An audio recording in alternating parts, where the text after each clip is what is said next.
오늘 우리에게 주신 하나님 말씀은 마태복음 14장 22절부터 33절까지 말씀입니다. 한 목소리로 읽겠습니다. 예수께서 즉시 제자들을 재촉하사 자기가 무리를 보내는 동안에 배를 타고 앞서 건너편으로 가게 하시고 무리를 보내신 후에 기도하러 따로 산에 올라가시니라. 저물매 거기 혼자 계시더니 배가 이미 육지에서 술이나 떠나서 바람이 거스름으로 물결로 말미암아 고난을 당하더라. 밤 사경에 예수께서 바다 위로 걸어서 제자들에게 오시니 제자들이 그가 바다 위로 걸어오심을 보고 놀라 유령이라 하며 무서워하여 소리 지르거늘 예수께서 즉시 이르시되 안심하라 나니 두려워하지 말라.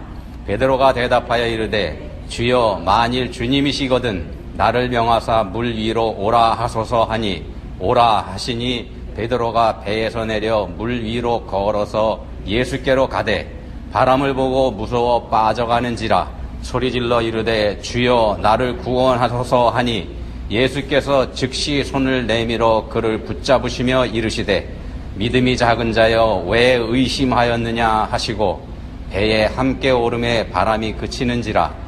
배에 있는 사람들이 예수께 절하며 이르되 진실로 하나님의 아들이로소이다 하더라. 아멘. 지난주에는 제가 유다의 여호사밧 왕 이야기로 말씀을 시작했었죠. 여러분들 아직도 기억하시나 모르겠습니다. 전쟁에 나가면서 무장한 군인들보다 앞에 무장하지 않은 찬양대를 세워서 하나님 찬양하는 찬송가를 부르면서 전쟁터로 향하게 그렇게 했었죠. 그 전쟁에서 하나님께서 직접 싸우셨고 사람들이 한 일이 없습니다. 그냥 탈취물을 취득하는 것밖에는.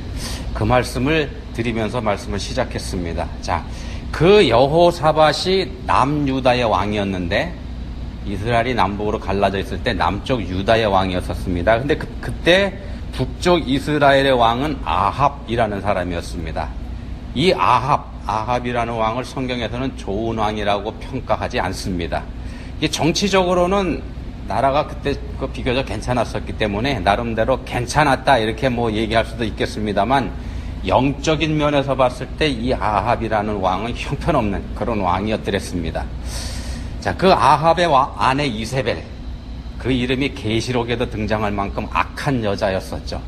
갈멜산에서 엘리야 선지자가 상대했었던 바알과 아세라의 850명의 선지자들, 그 선지자들을 먹였던 사람이 바로 이 이세벨이라는 여자입니다. 아합은 하나님을 버리고 우상을 섬긴 사람이고요. 여호사밧은 하나님을 섬기던 사람입니다. 성격이 다르죠. 남과 북 왕들이. 자, 근데 그 아합이 길르앗 라못이라는 것을 함께 치러 가자고 여호사밧에게 제안합니다. 남북왕국이 사이가 안 좋을 때도 있었지만 이때는 사이가 좋았습니다. 그래서 그런 제안을 받은 여호사밧은 이렇게 얘기합니다. 나는 당신과 같고 내 백성은 당신 백성과 같고 내 말들도 당신의 말들과 같습니다 라고 하면서 흔쾌하게 허락합니다. 같이 가자고. 잘못된 허락입니다. 어찌됐건 여호사밧이 허락을 했습니다. 그리고 나서 여호사밧이 그래도 하나님 섬기는 사람이니까 아합에게 이렇게 제안합니다. 이 전쟁에 관해서 하나님 뜻을 한번 물어봅시다. 이렇게 선지자들을 모았습니다. 선지자들 얘기를 들어보니까 모든 선지자들이 다 한결같이 이 전쟁에 이길 거니까 빨리 가서 전쟁하십시오. 이렇게 얘기합니다. 그렇지만 뭔가 석연치 않았던 느낌을 받은 여호사밧이 다른 선지자는 없느냐고 아합에게 물었고 매번 불길한 예언만 한다고 해서 이 아합이 제쳐놨었던 미가야라고 하는 선지자를 불러오게 됩니다. 자, 이 미가야라고 하는 선지자 와서 다른 선지자하고 전혀 반대의 예언을 합니다. 이 전쟁에서 이스라엘이 이기기는커녕 아합 왕 당신도 죽게 될 겁니다. 이렇게 예언을 합니다. 그리고 미가야의 이 예언은 말 그대로 이루어지고 맙니다. 함께 갔었던 여호사밧 겨우 목숨만 구해서 예루살렘으로 돌아올 수 있었습니다. 잘못된 길에 들어서서 얻은 잘못된 결과가 이렇게 된 겁니다.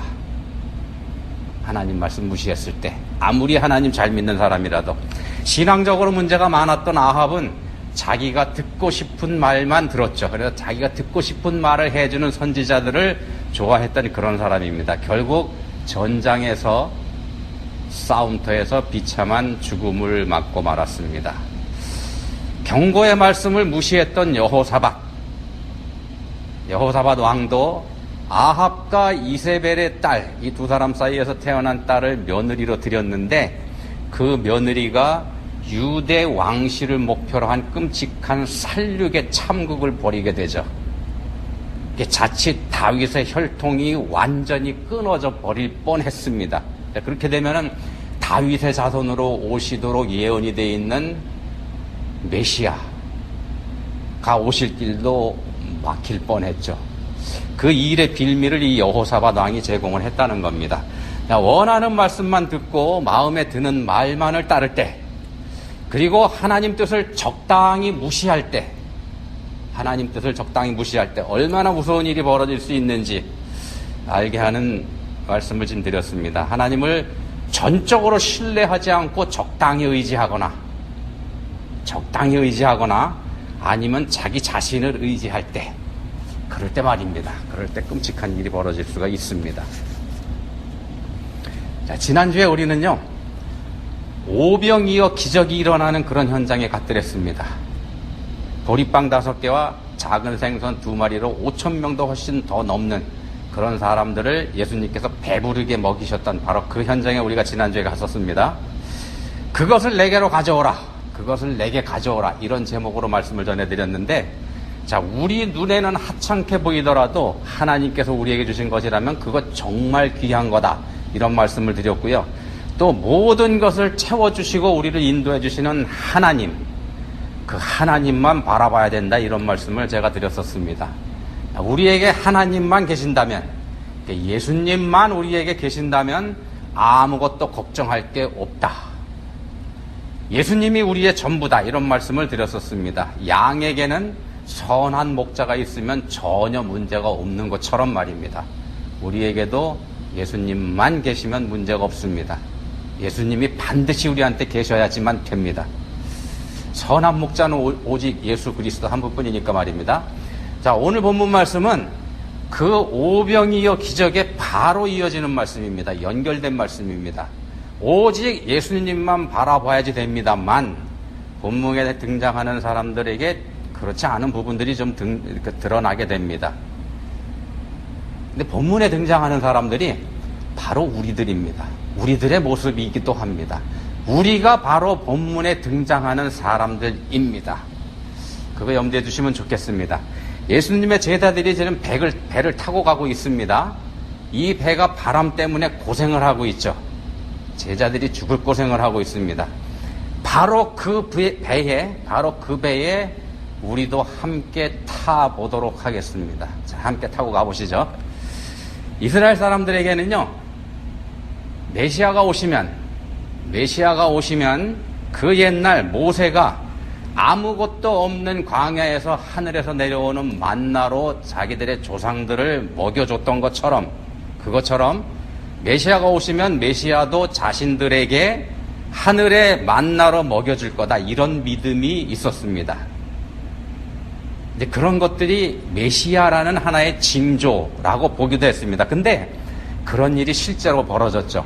자신들이 먹었고요. 그리고 자신들 눈으로 직접 확인도 했습니다. 오병이어 기적을 통해서 말입니다. 지난주에 우리가 살펴봤지 않습니까? 자, 그런 체험을 하고 나니까 이 사람들이 확신을 갖게 됩니다. 예수님이 메시아다. 그래서 예수님을 왕으로 세우려고 합니다. 자, 메시아가 오셨습니다. 자기들이 확인했습니다. 이제 자기들을 이 메시아가 로마 제국의 압제에서 벗어나게 해줄 거다. 이렇게 믿은 거죠.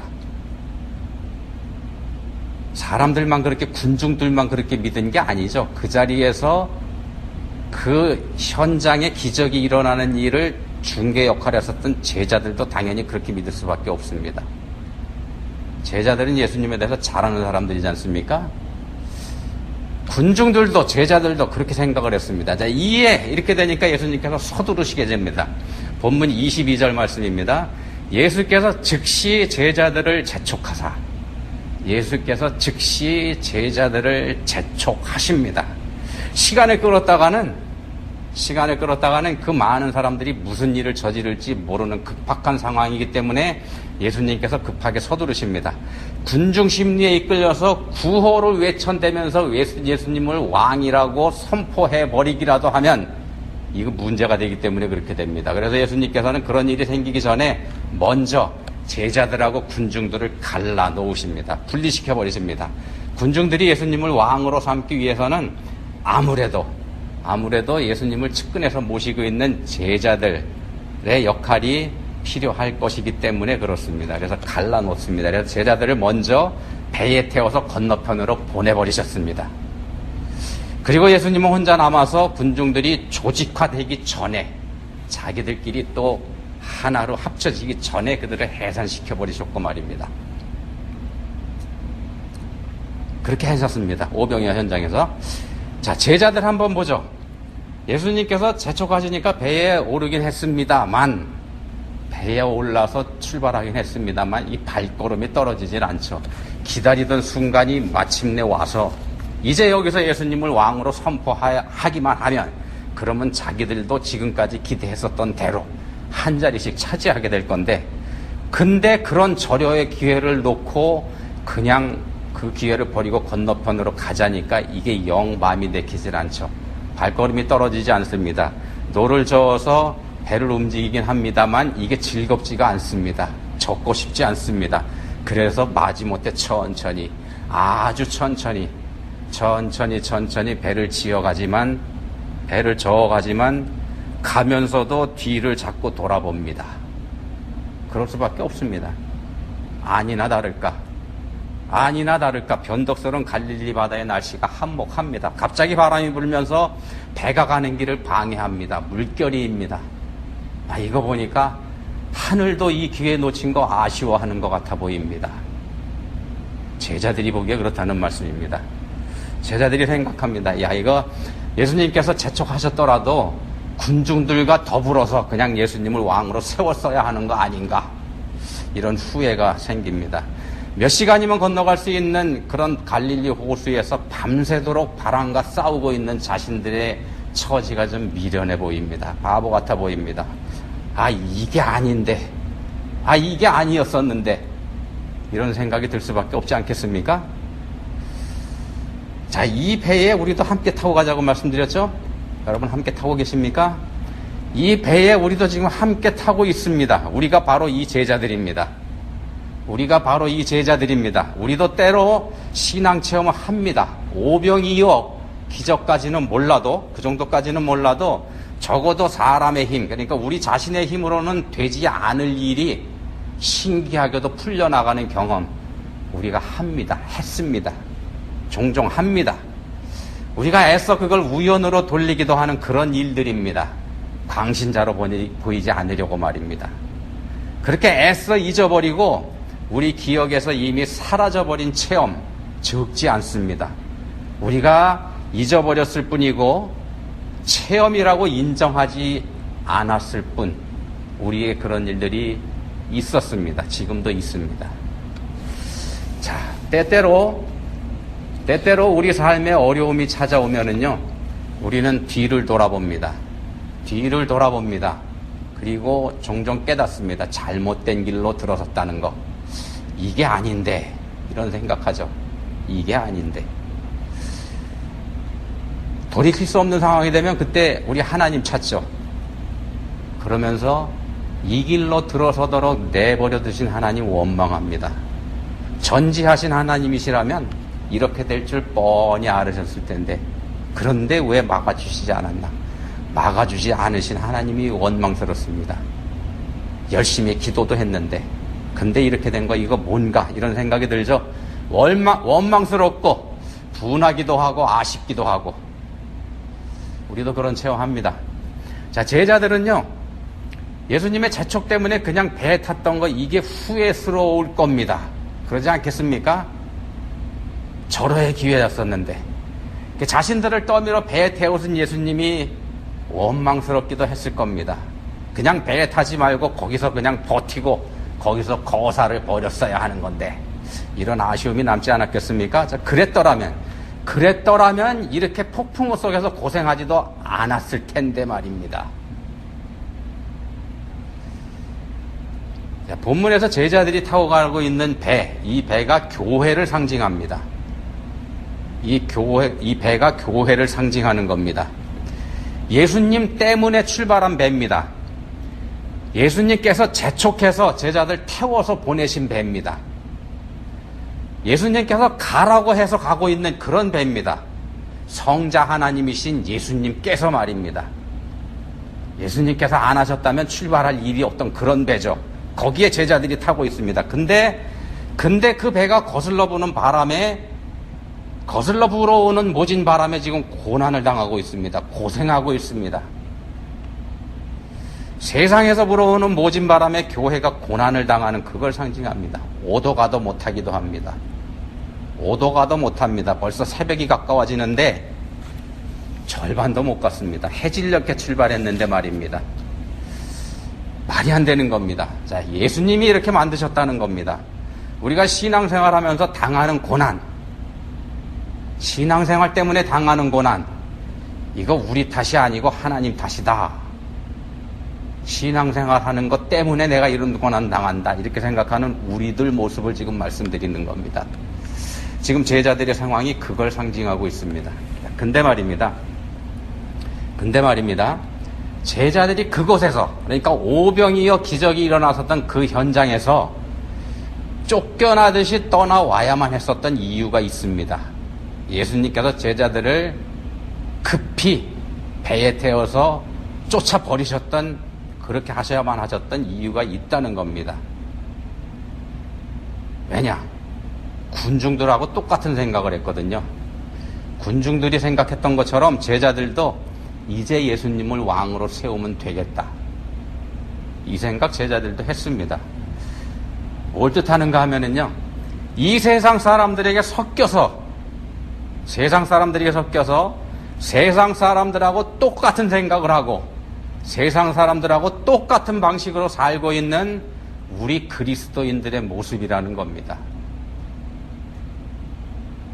세상 속에 똑같이 살고 있으니까, 구별되지 않고 있으니까 하나님께서 그런 우리를 내버려 두실 수가 없기 때문에 교회라는 배에 우리를 태워서 급히 떠나 보내셔야만 하셨다는 겁니다.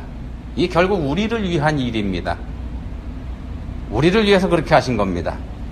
그럼에도 우리는 세상이 그립고요, 세상에 두고 온 게 아쉽습니다.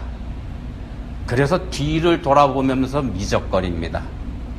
발걸음을 내딛기가 아쉽습니다. 그러다 보니까 미적거리는 동안에 시간이 지나서 때마침 불어오는 바람을 피할 수 없는 그런 상황에 빠져버렸다는 겁니다. 그럼 이게 누구 탓입니까? 자, 군중들을 흩어보내시고 산에 올라가서 기도하시던 예수님께서 바람과 맞서 싸우는 제자들의 이 위급한 상황 모르실 리가 없죠. 모르실 리가 없습니다. 제자들이 배를 타던 사람들이니까 어지간히 이겨냈겠습니다만 위급해지기도 합니다. 상황이 급박하게 됐을 때 예수님께서 제자들에게 오십니다. 급박하게 되니까 제자들에게 예수님께서도 급히 오십니다. 어떻게 오시냐? 그냥 무리를 막 걸어서 오십니다. 그만큼 예수님께서도 급하게 찾아오십니다. 교회가 위기에 빠질 때, 그리스도인이 비참한 처지에 처해 있을 때, 온 세상 사람들의 손가락질을 받을 때, 조롱과 원망이 교회로 향할 때, 주변의 모든 사람들의 따가운 시선이 그리스도인을 향할 때, 그때 하나님은 그리스도인 그냥 내버려 두시지 않으신다는 겁니다. 급하게 오십니다. 그리스도인이 급한 것처럼 그 이상으로 하나님께서도 급하게 오셔서 도와주십니다. 본문에서는 그 표현을 즉시라고 표현을 합니다. 본문이 12계절로 되어 있습니다만 처음과 마지막 중간에 균형을 맞춰서 즉시라는 단어가 3번이 나옵니다. 자, 그렇게 서두릴 것이면, 그렇게 서둘러서 오셔야 될 것 같으면 처음부터 이런 상황 빠지지 않게 해주시면 안 되나? 전지하시고 전능하신 하나님께서, 요게 우리들 생각입니다. 근데 왜 주님은 우리를 처음부터 우리 그런 상황에 빠지지 않게 해주시지 않았나? 왜 그러셨을까요? 여러분들 본문을 한번 잘 보시기 바랍니다. 32절에서 이렇게 말씀합니다. 배에 함께 오름에 바람이 그치는지라. 배에 함께 오름에 바람이 그치는지라. 예수님이 베드로와 함께 배에 오르시자 그때 비로소 바람이 그쳤습니다. 배에 오르시니까 바람이 그쳤습니다. 무슨 뜻인가 하면은요, 예수님께서 물 위로 걸어오실 때 그때 그 바람은 그냥 맞으면서 오셨다는 겁니다. 높은 물결을 헤치고 오셨다는 겁니다. 왜 그러셨을까요? 오시면서 그냥 바람을 잠잠하게 해놓고 오셨으면 편하셨을 텐데, 세차게 부는 바람을 뚫고 물 위로 오셨으니까 시간도 더 걸렸을 거고, 생각해 보십시오. 예수님도 아마 혼박 젖으셨지 않겠습니까? 안 그러실 수도 있는 분인데 왜 그냥 그대로 오셨을까? 왜냐하면요, 바람이 전혀 상관없었기 때문입니다. 바람이 불든지 말든지, 바람이 심하게 불든지 아니 불든지, 물결이 일든지 말든지, 이거 예수님에게는 차이가 없었다는 겁니다.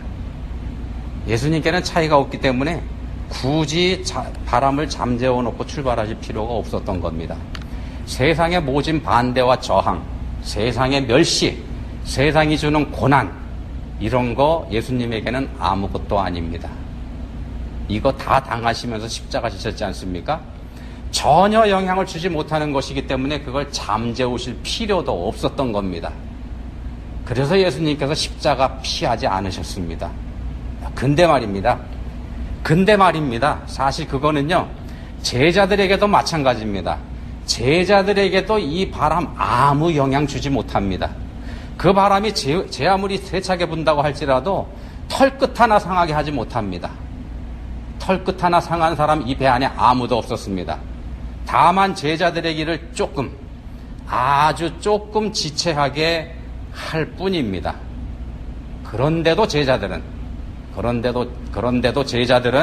그것 때문에 고난을 당하고 있었던 겁니다. 극값바람 때문에 자기 생명이라도 어떻게 될까봐 노심초사 고민하면서 아쉬움에 몸부림쳤고, 심지어 떠나보내신 예수님 원망하기까지도 했을 겁니다.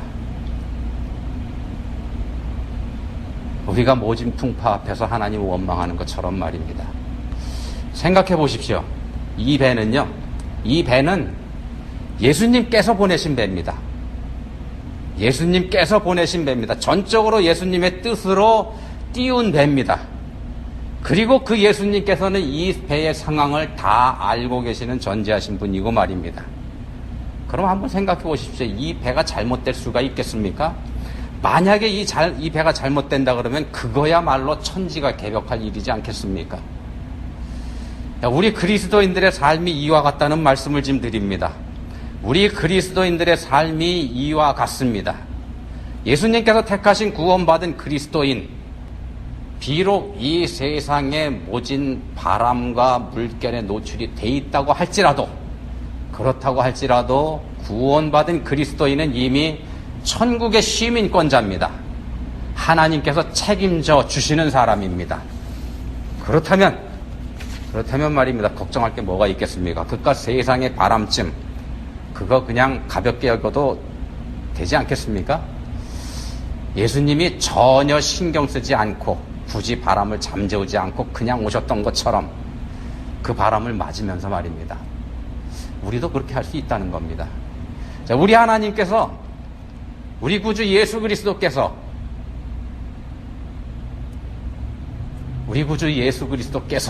우리에게 원하시는 것, 그건 우리가 그런 믿음을 가지고 이 세상에서 그리스도인으로 당당하게 살아가는 그런 겁니다. 세상에 쫓기는 그런 삶을 사는 게 아니고요, 믿음으로 당당하고 담대하게 세상을 이기면서 사는 것, 그게 우리에게 원하시는 겁니다. 믿음으로 말입니다. 아합이 그랬던 것처럼 자신을 위한 우상을 찾을 필요도 없고요, 자신이 듣고 싶은 말만 찾아 듣는 그런 게 아니고 또 여호사밧처럼 믿었다가 말았다가 혼란을 겪을 그런 것도 아닙니다. 그럴 이유가 우리에게는 없습니다. 본문 31절에서 예수님께서 베드로에게 말씀하십니다. 그리고 또한 우리에게도 말씀하십니다. 믿음이 작은 자여 왜 의심하였느냐? 믿음이 작은 자여 왜 의심하느냐? 예수님께서 배에 오르시니까 바람이 멎었습니다.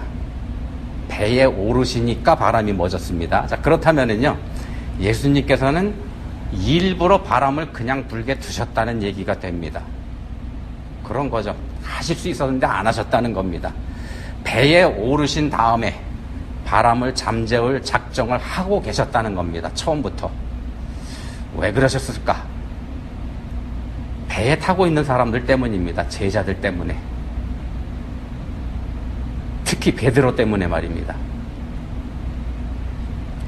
베드로 한번 보십시오. 베드로가 물 위로 걸어오고 계시는 예수님을 보자 다른 사람들은 상상도 하지 못했던 말을 합니다. 주여, 나를 명하사 물 위로 오라 하소서. 주여, 나를 명하사 물 위로 오라 하소서. 아무도 생각하지 못했던 기발한 말을 지금 베드로가 한 겁니다. 베드로가 왜, 어떻게 이런 말을 했을까요? 물론 우리가 그 베드로 속을 100% 알 수는 없습니다만 분명한 거는 이 베드로라는 사람이 남달랐다는 사실입니다. 다른 사람들하고는 다른 믿음을 가지고 있었다는 겁니다. 그러니까 이렇게 기발하고 상상력이 넘치는 그런 말을 할 수 있었다는 겁니다. 자기도 물 위를 걸을 수 있을 거라고 생각했다는 겁니다. 대단한 믿음이지 않습니까? 우리 같으면 이런 믿음 가질 수 있을까요? 이런 생각할 수 있을까요? 자, 이 일이 있고 나서요. 이런 베드로다 보니까 이 일이 있고 나서 얼마 후에 예수님 말씀하십니다. 마태복음 16장에서. 본문 말씀은 14장입니다. 근데 16장 18절에 가서 예수님께서 말씀하십니다. 너는 베드로라. 반석이라는 뜻이죠. 너는 베드로라. 내가 이 반석 위에 내 교회를 세우리니. 엄청난 축복의 말씀이지 않습니까? 이 베드로에게는. 베드로의 요청에 예수님께서 오라 하셨고요. 그 말씀에 의지해서 베드로가 물 위를 걸었습니다. 베드로가 물 위를 걸었습니다. 인류 역사의 유일한 사람입니다. 자, 우리에게서도 듣기 원하시는 말씀이 이거고요. 또 보기 원하시는 믿음이 바로 이겁니다. 주여, 나를 오라 하소서. 주여, 나를 오라 하소서. 그러면 우리에게도 대답해 주실 겁니다. 이렇게. 오라. 주여, 나를 오라 하소서. 오라. 그렇지만은요, 이 베드로도 역시 인간이기에 예수님이 아닌 바람의 눈길을 줬을 때 물에 빠져들어가기 시작합니다. 교회인 그리스도인이 예수님이 아닌 세상의 것에 눈길을 돌릴 때 어떻게 되는지 잘 보여주는 그런 장면입니다. 견딜 수 없게 되는 겁니다. 견딜 수 없는 위험에 점점 빠져들어가게 됩니다. 예수님이 아닌 세상 것에 눈길을 줬을 때 우리는 현실이 어떻고 입장이 어떻고 형편이 어떻다 이렇게 얘기하면서 어쩔 수 없었다 이렇게 얘기합니다. 그렇지만 하나님께서는 오직 예수님만 바라보라고 말씀하십니다. 그러면 아무 문제 될 게 없다 이렇게 약속하십니다. 예수님이 곧 길이요 진리요 생명이시기 때문입니다. 예수님이 시작이고 예수님이 끝이기 때문입니다. 예수님이 전부입니다. 그럼 여러분 한번 생각해 보십시오. 그리스도인의 세상 삶, 우리가 이 세상 삶을 살아가고 있을 때 왜 고달픈 일이 생길까요? 그리스도인의 세상 삶에 왜 고달픔이 생길까요? 예수님이 아닌 세상을 보기 때문 아니겠습니까? 예수님만 바라보면 되는데 세상을 바라볼 때 고달프게 됩니다. 세상에서 견뎌내려고 세상에서 견뎌내려고 세상에서 방법을 찾다 보니까 그 세상에게 끌려갈 수밖에 없게 되는 겁니다. 그런 우리에게 예수님께서 말씀하십니다. 믿음이 작은 자여, 왜 의심하느냐? 믿음이 작은 자여, 왜 의심하느냐? 기도하시겠습니다. 하나님 아버지, 저희는 스스로 잘하고 있다고 이렇게 생각합니다. 내게는 문제 없다 이렇게 생각합니다.